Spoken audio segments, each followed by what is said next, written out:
Hi guys, it's Nicole, and today I'm sharing another project featuring the March Flavors of the Month kit. Apparently I have my photos out of order. This is the pattern paper add-on, the embellishment add-on, and then should be a photo of the entire kit. Today I am working with it's an Echo Park spring kit, and I can't think of it. It had a really cute name. I can't think of the name of it. I've already packed it away, unfortunately. I think it's my favorite spring, maybe. And it's got like mostly a spring vibe, but then there's like a sprinkling of like some Easter stuff in there. So I don't typically have a lot of spring themed photos or things to scrapbook. So I'm just going to go easy and I'm going to document Easter of 2021. I mentioned in the previous video and when I was getting ready for the crop, I need to have a game plan in this type of situation. I also have just gotten into the habit of having a game plan before I get into these kits as well. For me, just kind of having a loose plan of what photos do I want to pair with the kit, or what, like if there's a technique I want to do or a sketch I want to use or a formula I want to use. I got to have sort of a couple ingredients to be able to make the layout. So I'm going with kind of like a tried and true like design style that I've done many, many times. I like seeing pattern paper on layouts, so I tend to do this sort of thing where I've got strips of pattern paper. I'm going to do 2 photo collages. It's actually the same template. I've just rotated it or flipped it one way or the other. Dropped all my photos in there. I intentionally leave a couple spaces empty to be able to embellish those empty spaces, and I'll hopefully remember to talk about that a little bit towards the end. This video is a little chaotic. I mean, I wish you guys could see my end of like the software and how many cuts I've had to make and how many things I've had to sort of do to this video. I cut out a ton of stuff of I kept getting up and leaving my camera running, or at one point I was texting my daughter. Like, there was just a lot of stuff that I was like, oh, I need to take this out. I need to get rid of this. Hopefully you guys can kind of get an overall sense of how I was able to get this layout together. Part of my packing process and part of my planning process was I wanted to bring things that I could pair with the kits that fit my style, fit my mood, fit just kind of where I'm at creatively. And so I packed a lot of like stencils, inks, dyes, alphabet dyes, that kind of thing. That way I can take the kits that are sort of pre-designed, ready to go. And then if I wanted to, or I was feeling like it, I could then pull out different tools and make my own sort of extras. So for this one, I don't know what it was, but as soon as I opened up the kit, I was like, oh, I want to do a scene, but there's no bunnies on the sticker sheet. There's no like Easter thing. I mean, there's a little bit of stuff here and there that I could pull from. And so I decided I'll just make my own stuff when I get to the crop. So I've mentioned this before, and you guys, I have it like written down. I really do want to do like a whole series on my channel of talking about scenes and like diving deeper into scenes and like what works for me. But I worry that what works for me won't work for other people. So, I mean, I'm totally down to do it, even if it's just for entertaining videos for you guys to watch. But I kind of would love to have some feedback as far as if you've never done a scene or you just kind of want some help including scenes in layouts. Like maybe you make scenes on cards, but you've never done it on a layout. Kind of let me know down in the comments below, because this is sort of the time where I'm like planning different projects for my channel over the next couple months. And I'm trying to sort of find things that not only am I going to enjoy sharing, but that you guys would enjoy watching in a sense. So back to my terrible explaining of my process. I took 2 stencils. There was a grass stencil from Lawn Fawn and a cloud stencil from My Favorite Things, and just inked some different, like literally just strips. I just take the stencil, I kind of start on one side and I go. Sometimes the stencil lines up, sometimes it doesn't. I don't pay a ton of attention. Like, I don't feel like it needs to be this perfect continuous border. I just kind of go, do my best. If it doesn't line up super well, I just don't ink that part like with a lot of ink. I just kind of make it look a little blurry. And I think I did like 2 rows of grass and then like 4 or 5 of the clouds. And I just kind of marked on my background paper where my photo collage was going to end and made sure I inked up to that point. And then at that point, I just started pulling out dies. I had brought this bunny set. It's an older one from Spellbinders. I've used it in previous videos that I have done an Easter layout with a scene. It was one of my favorites. I still get comments on that one. So I know that that video is still somehow, people are still watching it.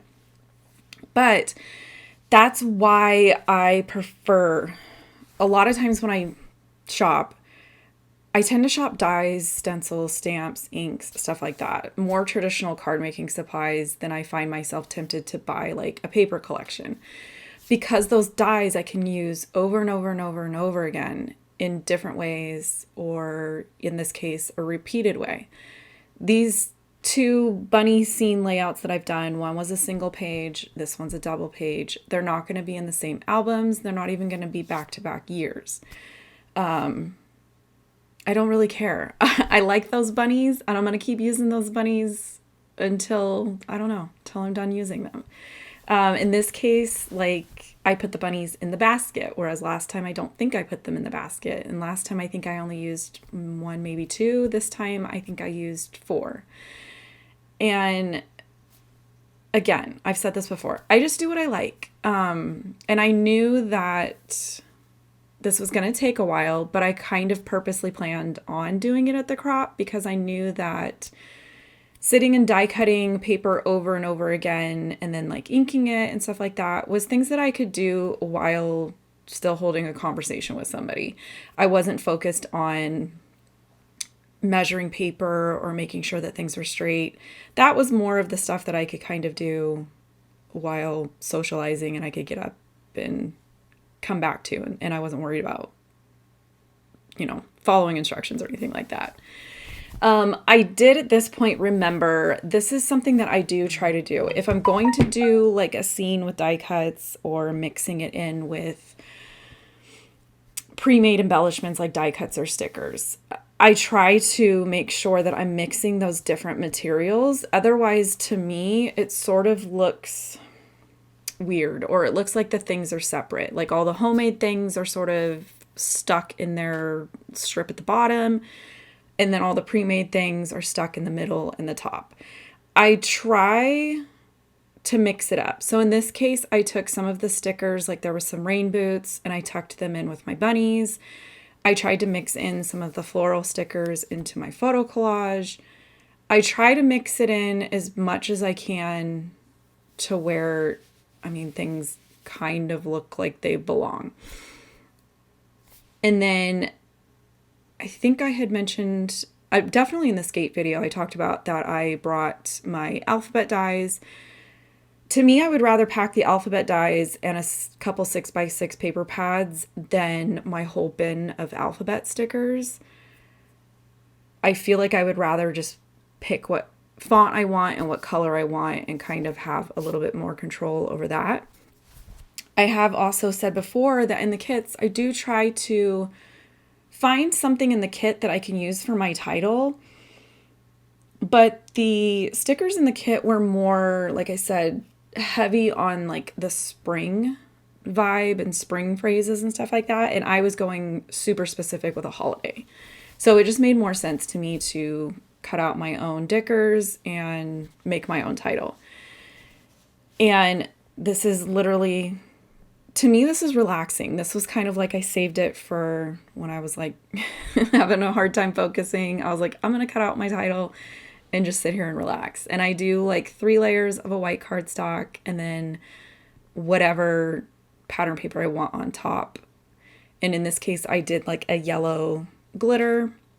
I don't even know what the pad is. I want to say it's like tonic or something. I literally grabbed probably 6 to 8 different 6x6 pads that was just B-sides or glitter and brought those with me, and a bunch of white cardstock because I was like, I can just make whatever I want if I bring ink colors. So like in this case, I was not in the mood to go digging through the pattern papers that I brought. Plus, I didn't want to mix in different pattern papers that came with the kit. So I was like, you know what? I'll just take the plaid paper from the kit and use that as sort of my color palette. Grab some inks, and I'm just literally blending ink onto scraps of white cardstock, and then I'm going to cut my flowers from that. And I ended up really liking the way that they came out because they're kind of blotchy. They're kind of that watercolory type of look that's in the Echo Park collection. So it was kind of like a good happy accident type thing. And some of the flowers were from the bunny die set. Some of them were from, I think it was a Valentine's Day Spellbinder set. I think I'm subscribed to like the large die and the small die of the month kit because I keep forgetting to cancel it. And it's kind of fun to have something show up in the mail that I forgot I ordered. But I end up using them in situations like this. I end up using them on layouts before I actually ever sit down and make a card. That's a whole other conversation.